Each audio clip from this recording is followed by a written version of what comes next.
Evening, everyone, and welcome to Northrop's virtual happy hour with GALLIM. My name is Kristen Brogdon. I'm Northrop's Director of Programming, and I'm so happy that you're here with us this evening.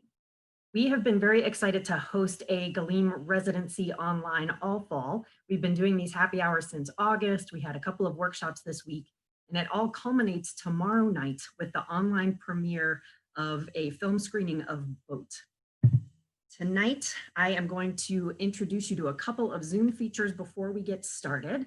For those of you who aren't familiar with the platform, if you would like to introduce yourselves to each other and have some conversation during the happy hour, you can use the chat feature, and I recommend choosing all panelists and attendees. So feel free to keep the conversation going there amongst yourselves. And if you have questions for our guests, Andrea and Ben, you can put them into the Q&A function in Zoom. So if you're on a laptop, those chat and Q&A features are usually toward the bottom center of your screen in the Zoom menu bar. And on other devices like iPads, tablets, and phones, those are usually in the top right-hand corner. And we'll keep offering reminders during the performance or during the event tonight to help you along there. The other thing that I will mention is that you can go at any time to Northrop's website, northrop.umn.edu, to buy your tickets for the screening of Boat. It will be premiering tomorrow night and continuing through November 29th.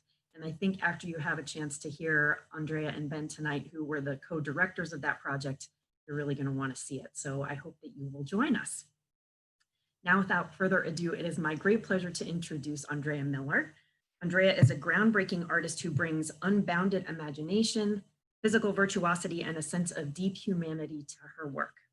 Her creations penetrate the elusive meanings of existence with unbridled nerve and a rare poetic instinct.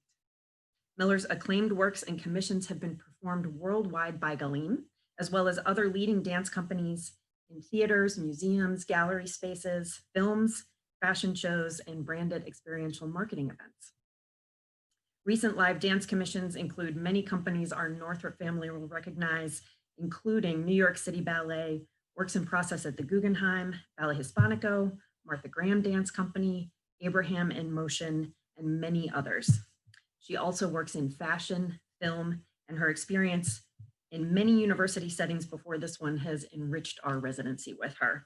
Please join me in a warm Northrop welcome for Andrea Miller. Thanks, Andrea.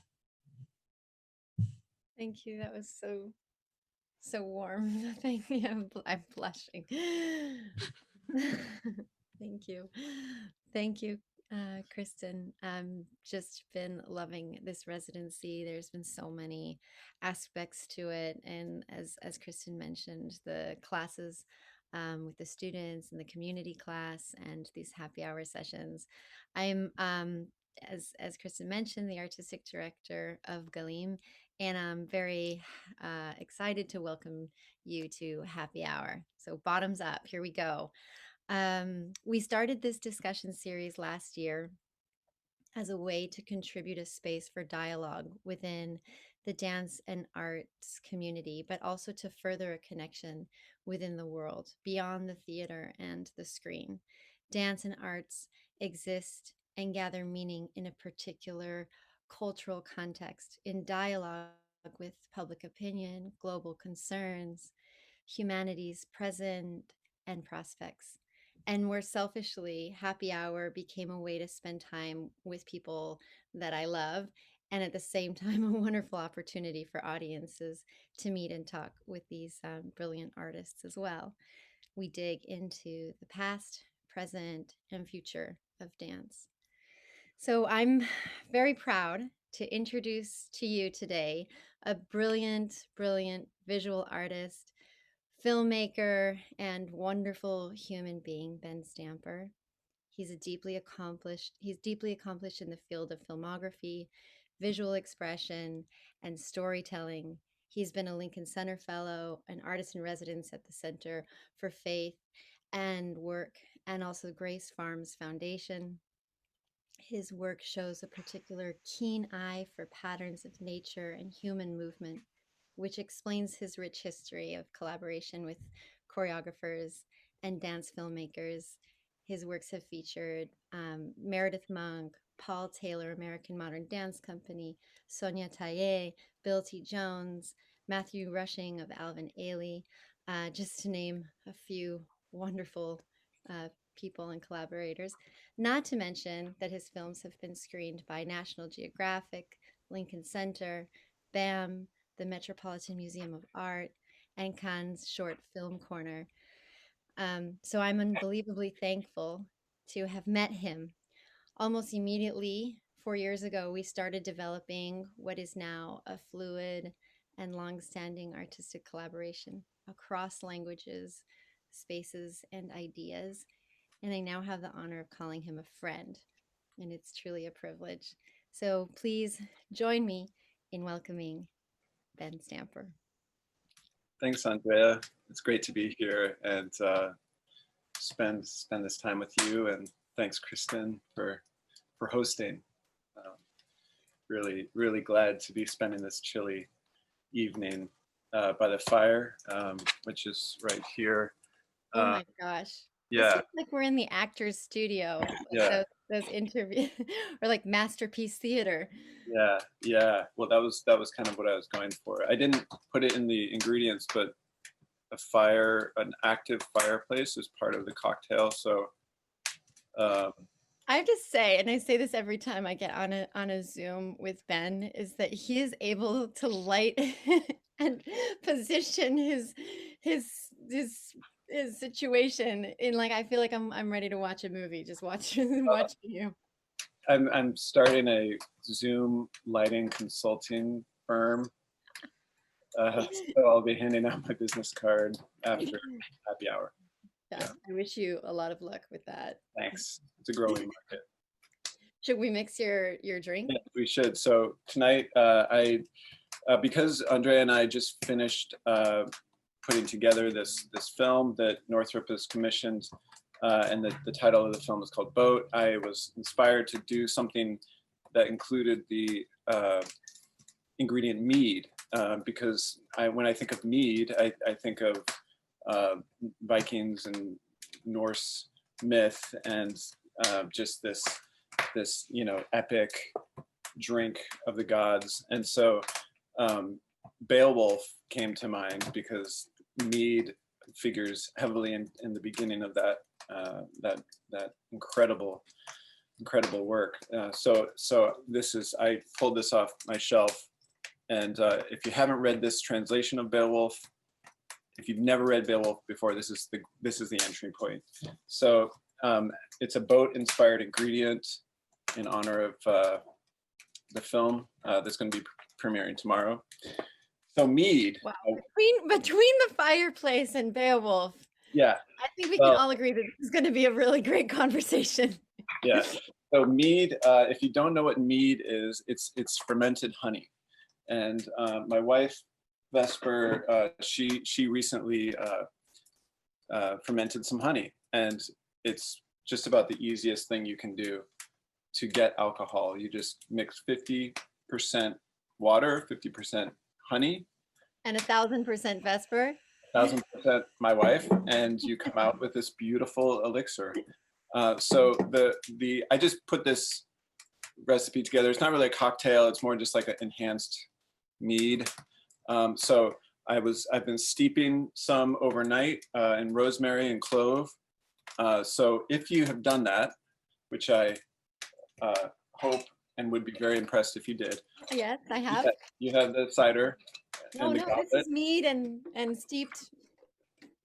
Yeah. Tender. Yeah, you have the correct goblet for that.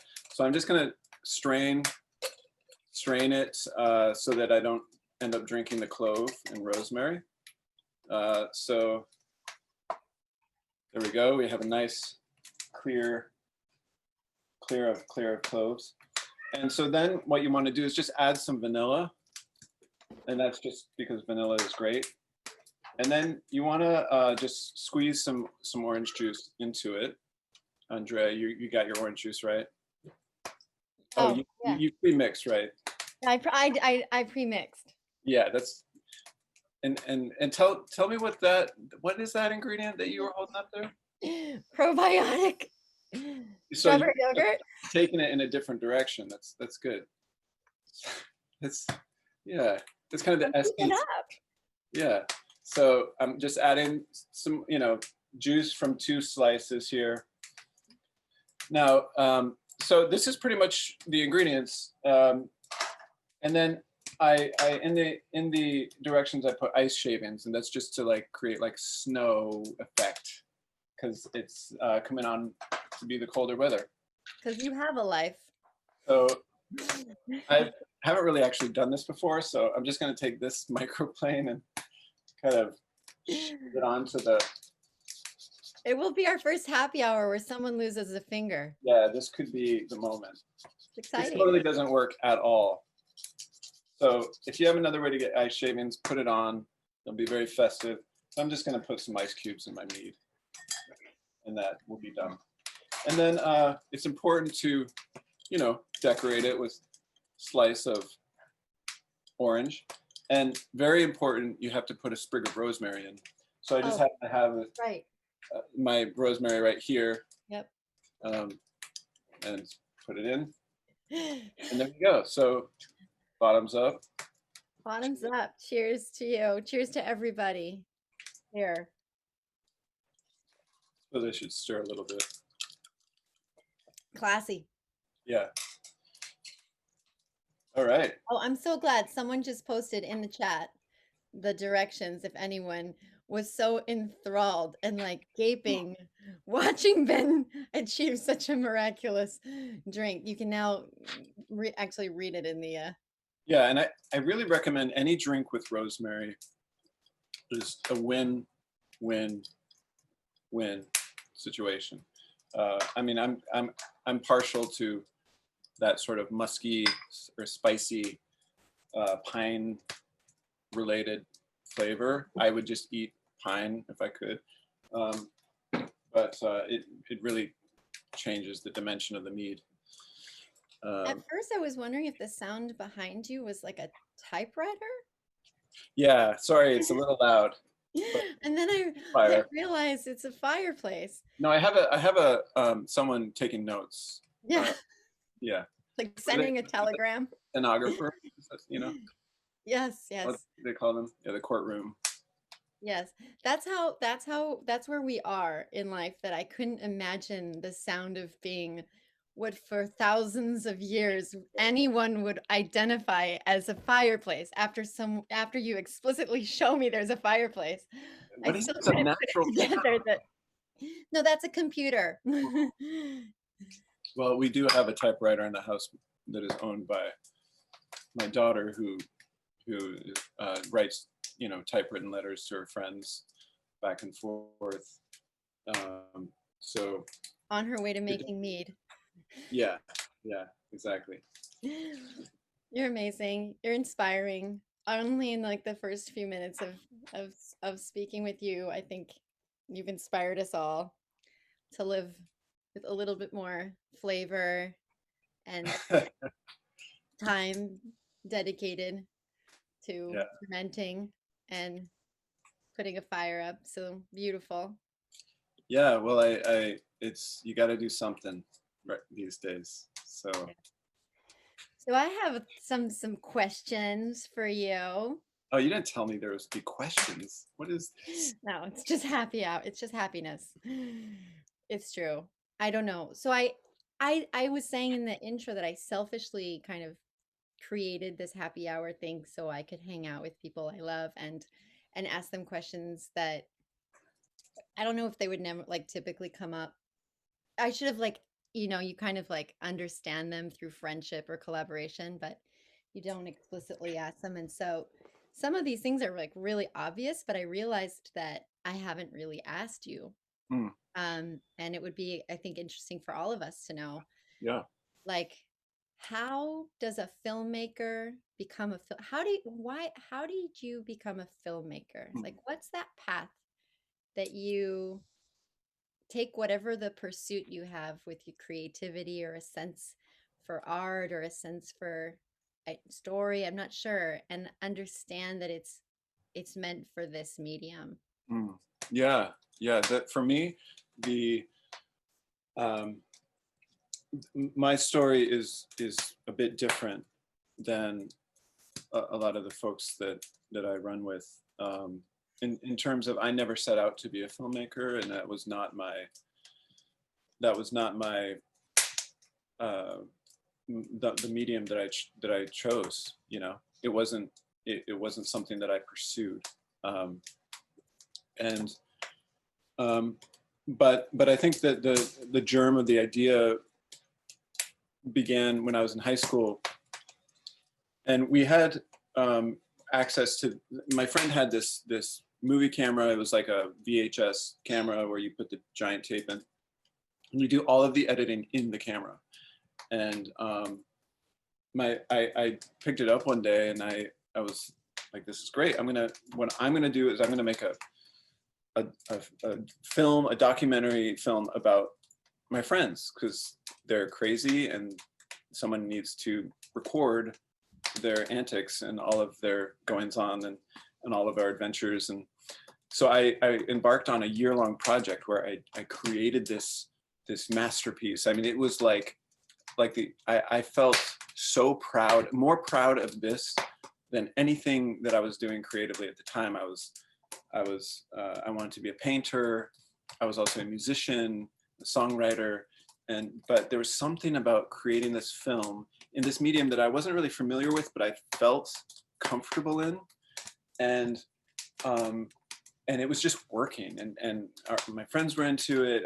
I just naturally felt like I knew how to do it, and it just got better and better and better, and it was not a full year. It was like 8 months of filming and editing in the camera, really crude tools that I was working with, but it was great.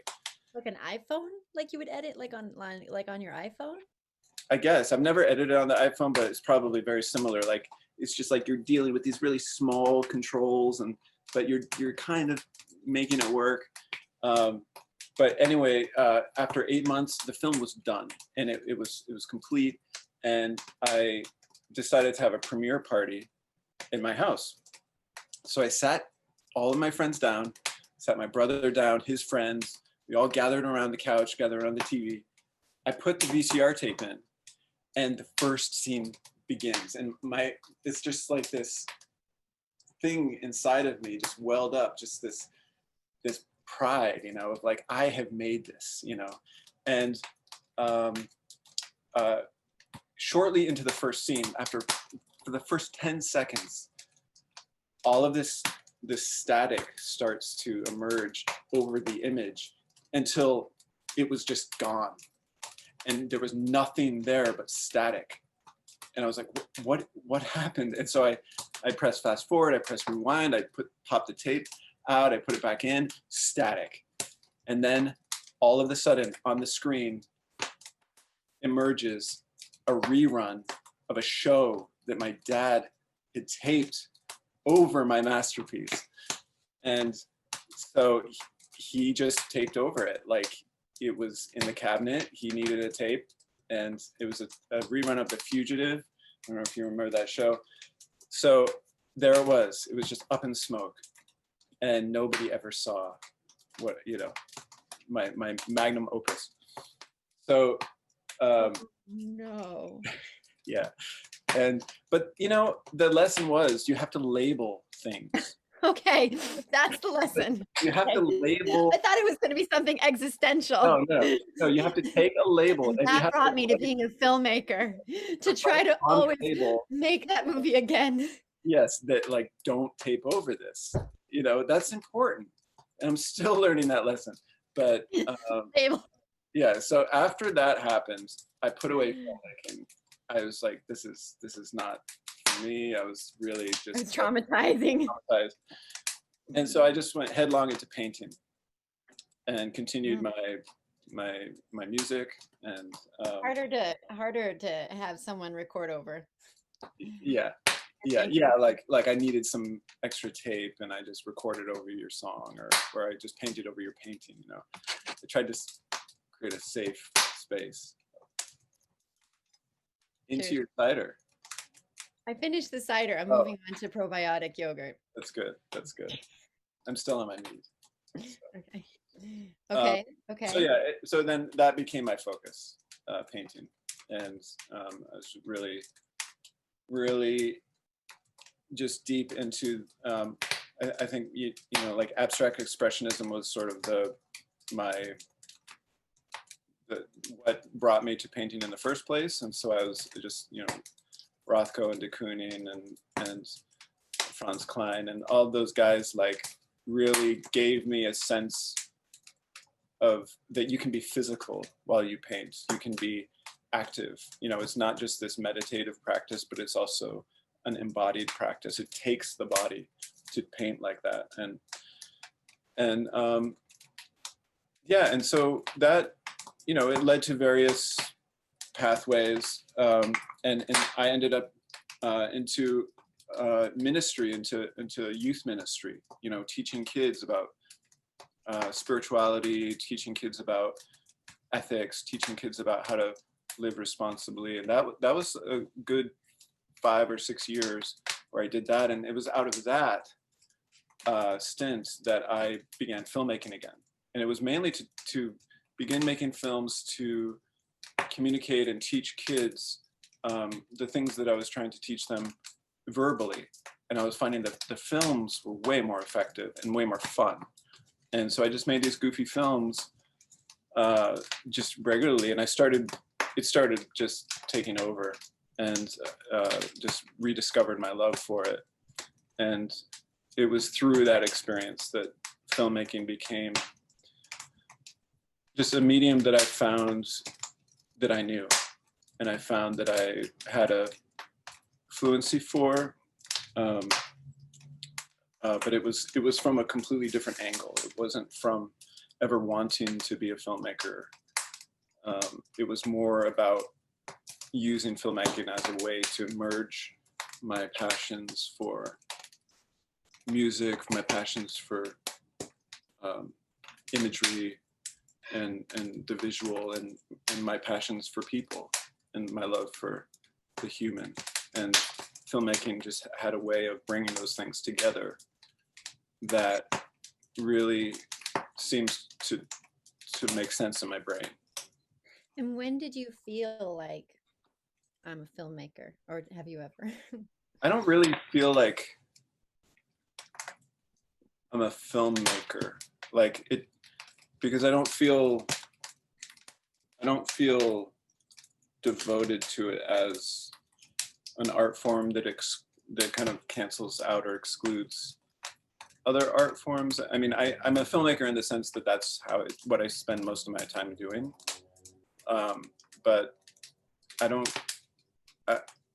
Yeah, it's a strange question for me, because I don't think I don't feel like a filmmaker. I don't know what a filmmaker is supposed to feel like, but I think I just am always trying to make sure that I'm looking at the world from a perspective, from the same perspective as I look at it as a painter, or as someone who is like someone encountering a scene or a world or a person for the first time, where your eyes you might not even perceive what you're looking at, but you come upon a scene, and you're before you make all of these intellectual or visual assumptions, you just let the information encounter you before you try and decipher what it is you're seeing or what it is you're looking at. And I think I'm just always trying to keep tethered to that idea that to look at something and to see something are two completely different things, and sometimes worlds apart. And I always want to keep that in the back of my mind. So I think it's an interesting time where having that like siloed artistic, like, I don't know, identity, like, oh, I'm a this or I'm a that, is there's more availability for that identity to move outside of the boundaries that might have always just you're trying to fit in sort of a box. Like I feel we were just talking today about how we made together, we collaborated and kind of co-envisioned this installation at the Metropolitan Museum of Art as part of a residency I received there. And you know, we were just commenting today that there was so little film in it. There was film, but it wasn't a film we made. And there was also, it wasn't a dance performance either. You know, it was this durational um, installation around human behavior. And it's like, it excites me to think that, you know, I'm asking you these questions that are really specifically about filmmaker because I'm so curious about that part of you, but it's just really important to remember that like the opportunity of creating is beyond necessarily the medium and Yeah. more about the pursuit. Yeah, I think, and I think we're in a super exciting time because of that. And part of it is, I think, due to the borders that technology has allowed, the borders to break down, as sometimes different technologies emerge, sometimes it can make more permeable borders between disciplines, and that's a beautiful thing. Yeah. And yeah, but I think it's a really positive thing. It can also be a negative thing in the sense that I think sometimes mixed with social media and mixed with our obsession with ourselves right now and our own narrative, Yeah. that sometimes if it's not done well, what can happen is we end up just dabbling, you know, just dabbling. And there's like, and any sort of process that we have that is necessary for the work is often displayed, you know, like on the same level as the resulting artwork itself. And I think sometimes that can be great, but other times I think that it can confuse the meaning of the work, but it can also confuse the idea of process. Wait, say that one more time. So like the idea that comes to mind is, for, you know, coming from a perspective of being a painter first, Yeah. I still hold a painting practice that is part of my filmmaking practice, that is a really important element in the way I make films, where my painting, that I'm a better filmmaker if I'm continuing to paint and have that as a part of my process. But I'm not going to go and, I mean, I don't feel that it's the purpose of my painting. My painting is purely for the process. And it's not for, like, I'm not going to go have an exhibition of my paintings. Like, that's not what they're for. But they are really, really important to the work. And so I think as we go through those like, you know, porous borders of disciplines that are happening right now, and we move through dance and film and writing and choreography and music, and just to make sure that we always preserve a sense of process that dignifies the work, you know, that we're not cheapening. Just like I can't just say, oh, I'm a choreographer. Like, by the way, Andrea, like, I'm now a choreographer. I've worked with you for a while. I'm gonna go and like do choreography now. Like there should be like a real gravitas, like a sense of honor of the tradition, you know, and understanding whose shoulders you're standing on. When you go and like into the Met and you say like, I'm gonna put a video on the wall, like, what are you saying? You know, and like there should be a sense of humility there of like, I'm totally not qualified to be here, but I'm gonna do Author syndrome. But I'm gonna do my best to represent, you know, like, and to really honor those who've gone before me by carrying on the tradition and like breaking boundaries and pushing the idea forward as far as it can go. apology for me to stick a little bit one more question in the sort of film specific area. Just now that we're talking about something that kind of asks, it to me begs the question, like, where is there room in the film industry, and is there room in the film industry for this kind of like vision of what, you know, film could be in terms, like, for example, like we've just made a 30-minute nonverbal dance work, and like I would love for Netflix to pick it up, but like I'm curious to like, how do you see, where does film, what's the opportunity for film Yeah. today as a medium, and not just like in a large way, but also for you, where do you think the opportunity is for this medium to be a vehicle for your pursuit? Mm. Yeah, I think that for this kind of, I mean, there's as old as film is, this has been a through line, you know, this way of taking something that was fundamentally developed, or has been developed as a narrative art form that is about storytelling. It's about this horizontal plot line that occurs, and kind of subverting it into a more poetic form. And that's why I think dance is such a natural companion and co-discipline to film, because dance is a poetic, like the way that you cognitively understand and process dance is a poetic process. Like it's a vertical storytelling process, and as opposed to just like cause and effect. Obviously there's gradations of that. So, Interesting. you I know, never thought of that. yeah, so like you know, you have people like you know, Maya Deren, you know, these pioneers in the 40s who are making these dance films that are not just innovative for their incorporation of choreography and merging those two art forms, but they are, Maya Deren is like, she did more for filmmaking as a discipline than anybody else. Like she just is just as innovative in how we watch films now.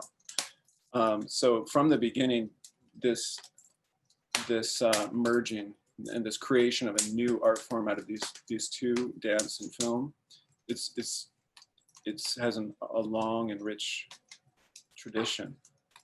So, you know, where opportunities for these types of films to emerge today, I think I mean, part of why we're here is institutions like Northrop and their belief in work that can speak in ways that are beyond just maybe something that's typical or something that is expected, but things that do push boundaries, things that do are deeply and fundamentally human, but also innovative and exciting and entertaining and all of those things. So like institutions like this, or you know, grassroots gatherings of people, obviously right now virtually, but the idea of doing smaller gatherings outside of the industry, you know,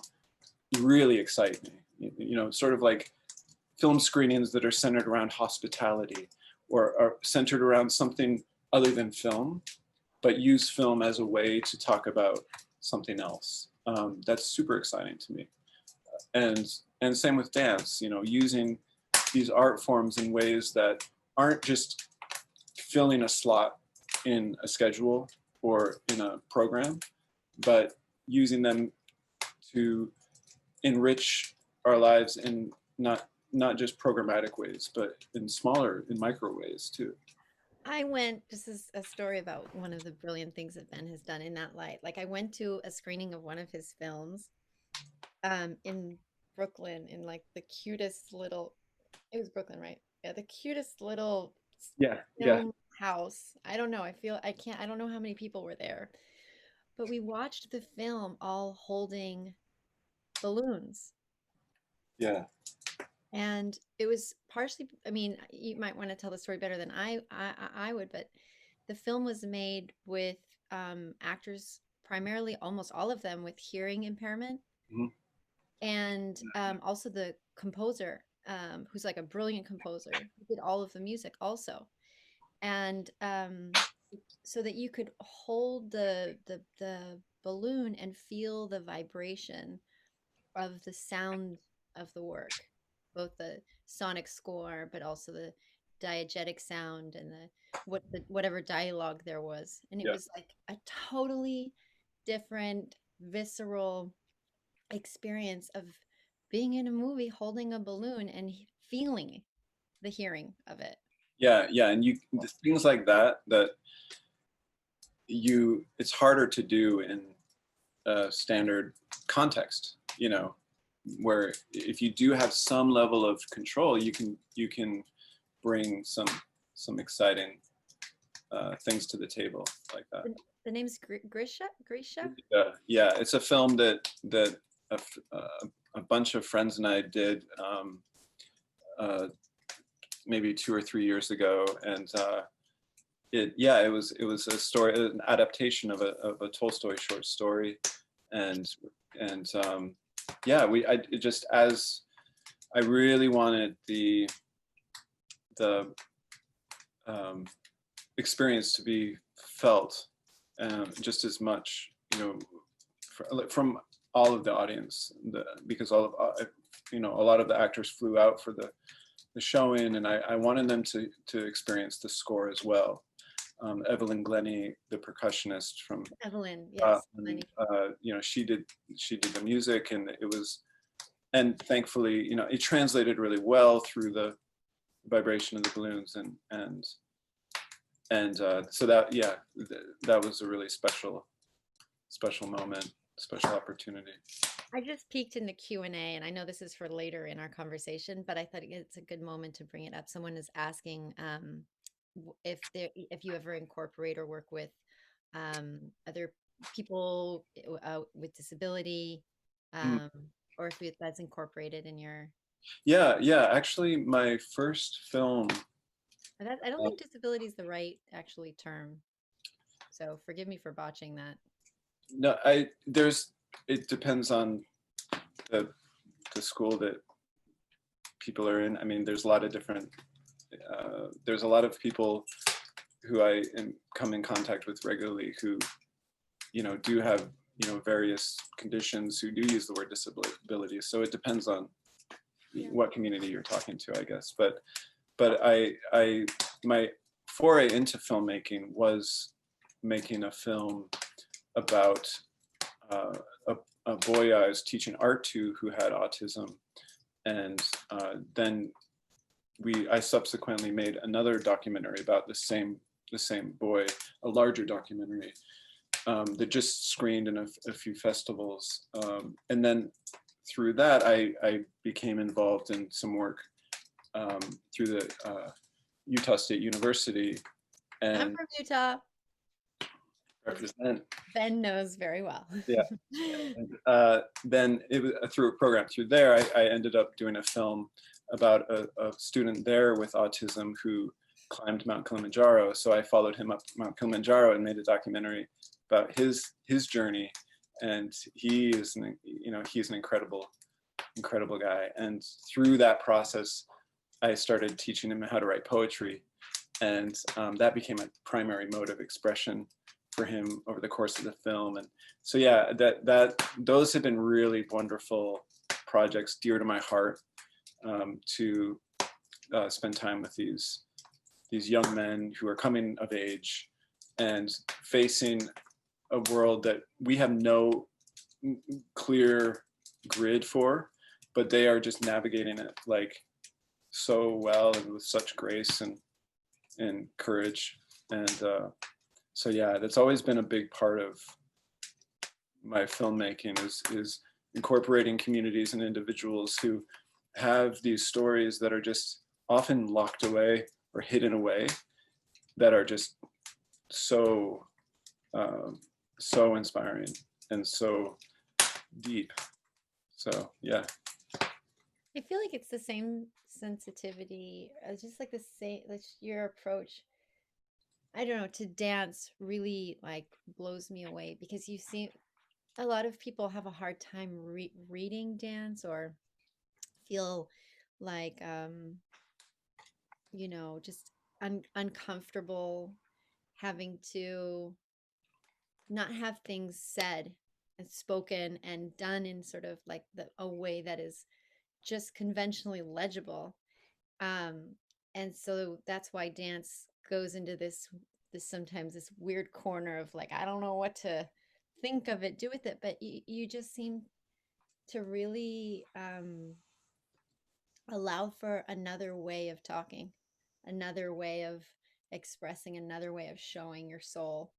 Um, and I feel, because you said that dance is something that seems like it lends itself so naturally to working like in film or as you, I don't, but I would say most people actually in the dance world would say that dance is horrible on film because it Right. only works live. Like you have to be in the moment and you have to feel the people breathing and sweating, and you have to have this like distance, but then the audience chooses where they're watching, and like trying to get it on film, it just never works and it's just awful. And but that has never been the case with how I've experienced working with you. It always feels like this is, I wouldn't say better, but this is meant to have like a way to be here in this film space, in this. And also you lose it so quickly. The performance is over, it's gone. Like just, Yeah. I mean, so much has changed for me being able to work with you in that. But that was a long-winded way of saying how I'm just always amazed at how you listen to the world and see the world. Well, I think in response to that, you can never recreate a live performance, of dance or any theater on film. There is no way you can do that. I mean, I sit in a theater, I encounter a dance. There is nothing like it. It is a spiritual phenomenon, that happens when it's good. When it's bad, it's a phenomenon. It's also a spiritual phenomenon, but a negative one. But so there is no recreating that. You have to create a different kind of magic, and that, I think that's what we're trying to do, is create a different spark, but not try and touch the performative spark. So I know I see a little bit of commenting that we might have to attend to, but before we kind of get into the question and answer mode, I think this does segue well into I want to read a little bit of this piece of writing that I wrote just about this very thing, about encountering dance and encountering whether it's performative dance or dance that I'm encountering while filmmaking, in the context of filmmaking. And so this is a little short piece that's sort of an introduction to a book that I'm writing on artistic process, and which you'll be a contributor to, Andrea. But I just want to read this because I feel like it helps set the stage for the collaboration and the commingling, the cross-pollination that happens between film and dance, and what our collaboration has been like. So it begins with a poem that I wrote that says, "One ends where another begins, and the body knows its place. We find ourselves on edge and watch. Early flush rises, a token instinct vanishing. If I watch dance and am at all moved, it is not because I know what is going on. As a viewer, I have no desire to decipher what is happening. I come to the theater to be seen, not by other theater goers, but by those on the stage. I want them to see me directly and notice me in my current state as I sit there in the audience. I expect, or at least hope, that they validate my existence in the course of their movement. Beyond culture or style, this is the ancient way of speaking, a straightforward appeal to the soul that is immediate and self-contained. It requires no context or preparations. It is deep calling unto deep.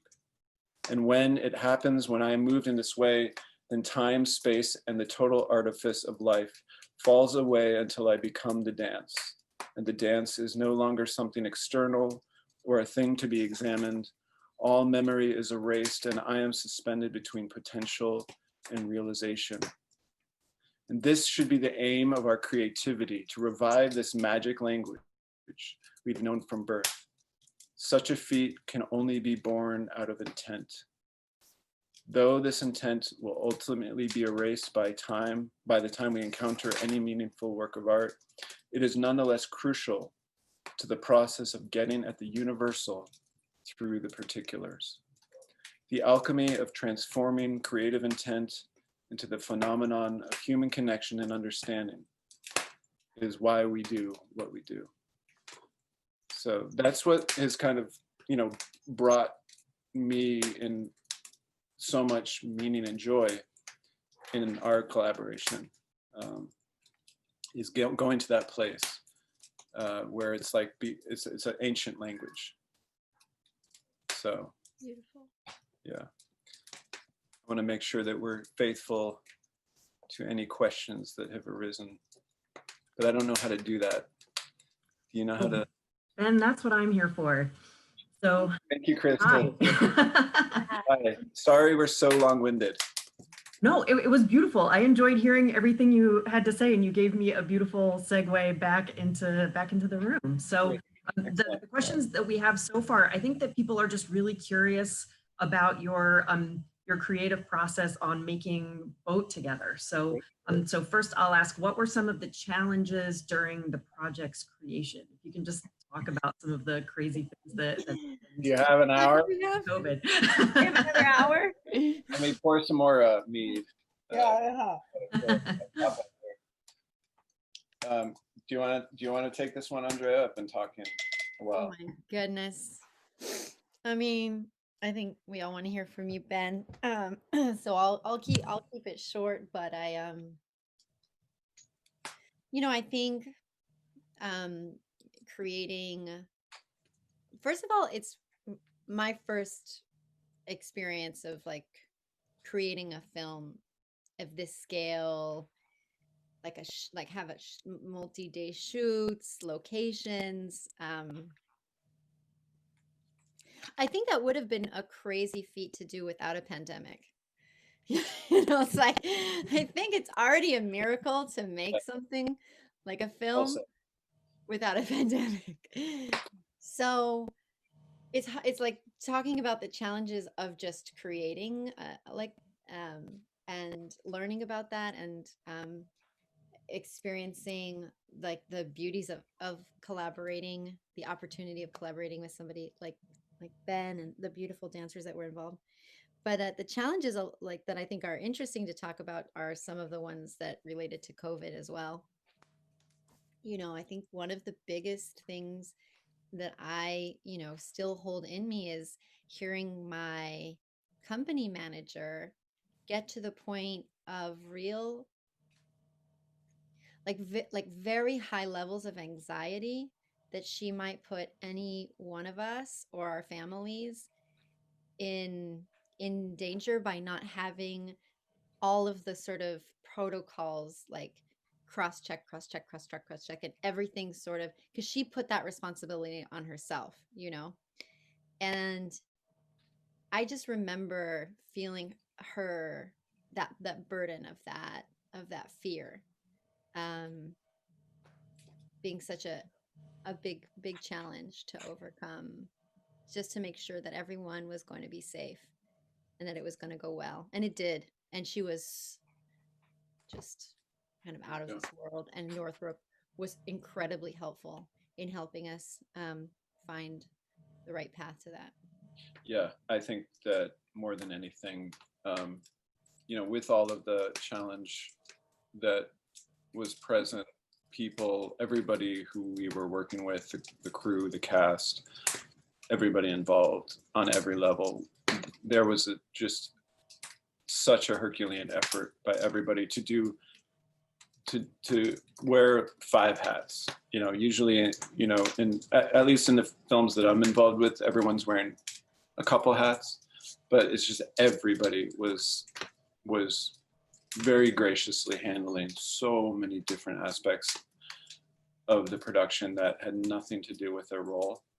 And I think there was just a recognition that this is uncharted territory. There aren't a lot of films being made at the moment. Those that are, you know, it's just very, very controlled.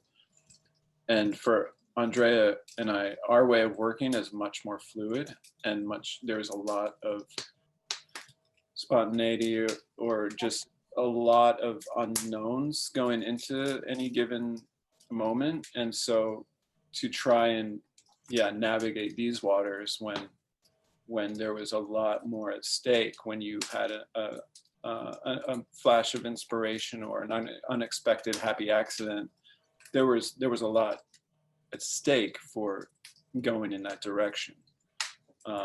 So that was something that we really had to, that was a learning, you know, we had to learn that, you know. So, but thankfully the shoot went off without any COVID related issues. We had plenty of other issues. I was gonna, what are you? I was like, there was at the end of one of the, you know, the last day of shooting, our assistant camera person Ernest, he asked the medic, you know, who's just watching, you know, the medic had like the best view of the best perspective of anybody, because all they had to do is just watch. And you know, like me and Andrew, my collaborator, the cinematographer, you know, we're used to like going and doing films in the middle of Africa and India and all over the world. Never had a medic, never talked about having a medic, never interested in, like, what a waste of money. And so when there was talk of having a medic on this shoot, we're like, medic? What? This is a domestic shoot. It's like, we don't need a medic. Every single day of the shoot, the medic was needed. Totally. So, but every day it was for something very different. But if they weren't there, it would be very bad news. So, but at the end of the last day, Ernest, our assistant, asked the medic, what do you think? How does this compare to your other productions that you've been on? And she said, this is the most insane production I've ever experienced. Like, she was like, I have never seen anything like this. And I think, you know, she was just responding to like just the number of working parts and just moving parts and just people just stretched so thin, and yet somehow it worked. Somehow we came out with a film that we're really happy about. Yeah. There's another really good question in the Q&A that says, given that Boat is also a live work from a few years ago, how did it change when it became this film? Does it feel like the same work or something totally different? How do you feel, Andrea? Okay. Yeah, it's definitely sort of circling back to a comment I was making earlier, which is we knew immediately that the one thing that would be a mistake is to try and recreate the live performance with this film. Like, it just, like when you sit down to watch a recording of a performance that's in a proscenium, that's in the stage context, there is nothing that is further from the performance experience itself than watching just a static recording. Archival. Yeah, an archival recording.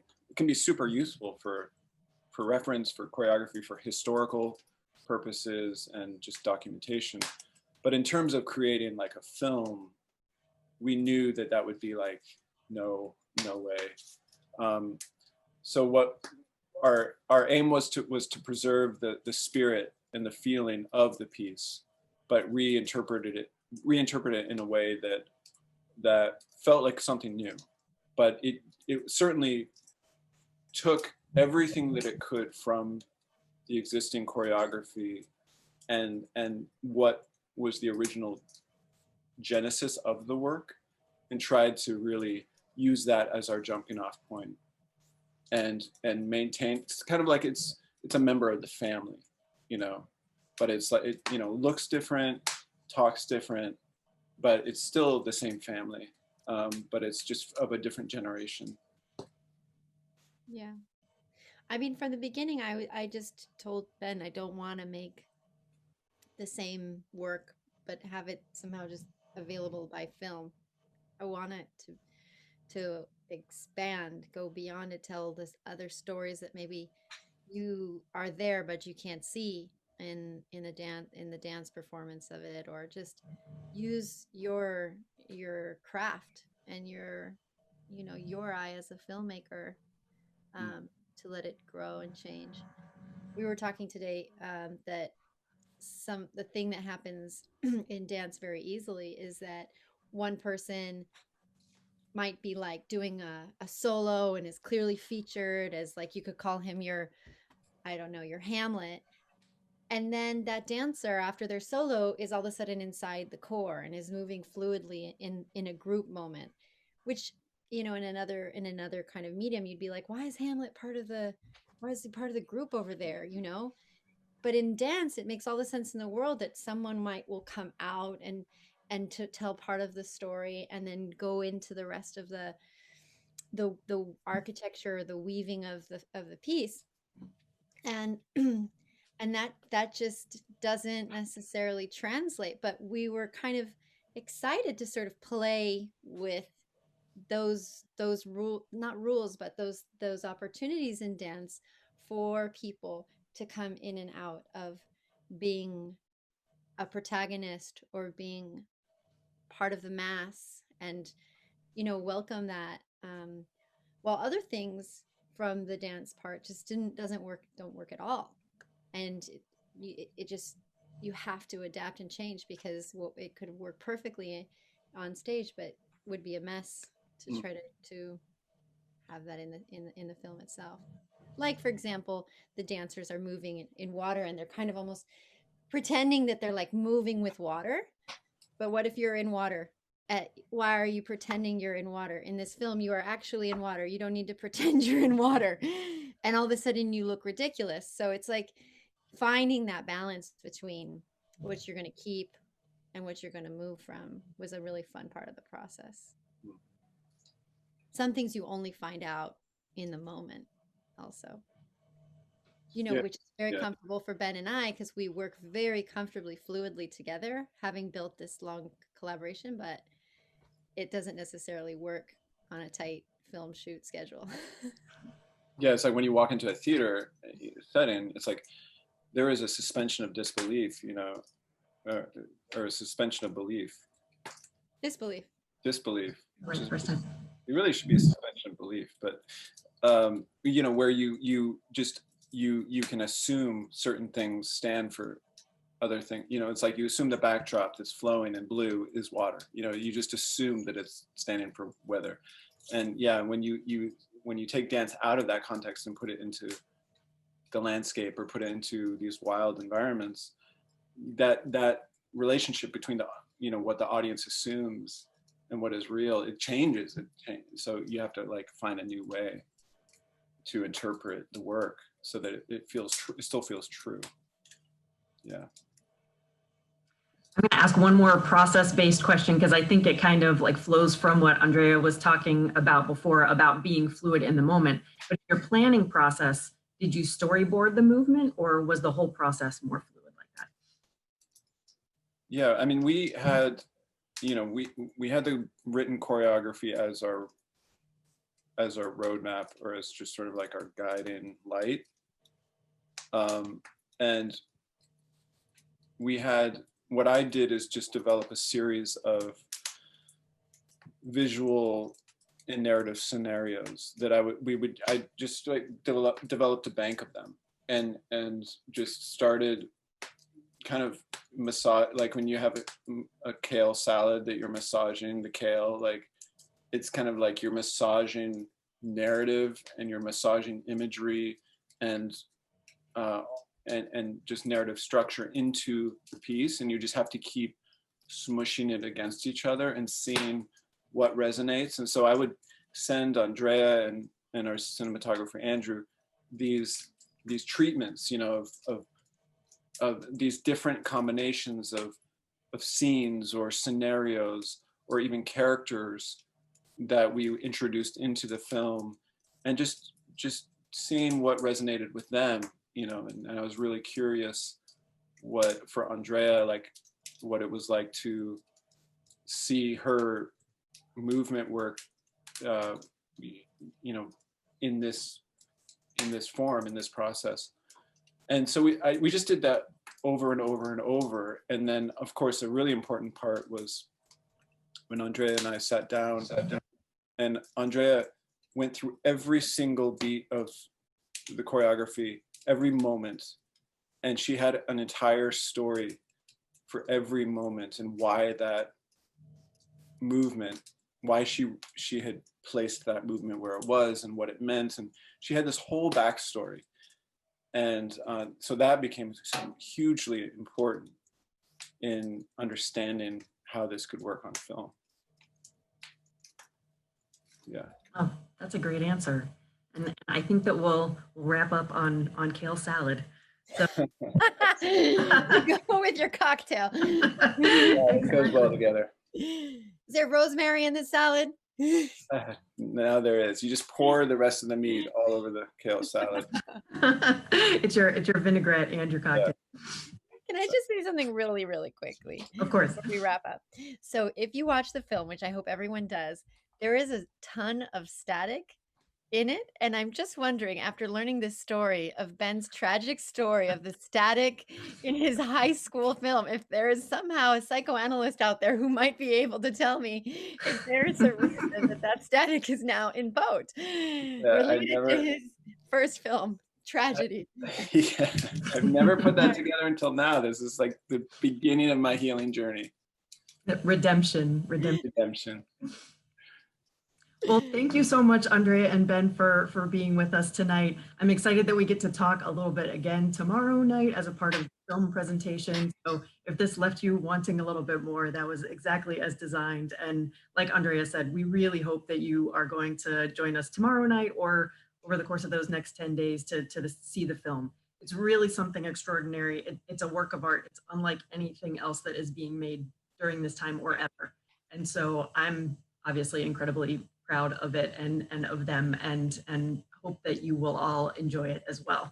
So you can find the information on our website. I think that we also have GALLIM's website in the chat, and we should also find the Helix website so that you can get a little bit more of that background on Ben. Thank you all for joining us. Please join us again tomorrow night, and have a great rest of your evening. Thanks so much, Kristen. Thank you, Andrea. Thank you. Thank you. Thank you. All right, bye. Bye-bye.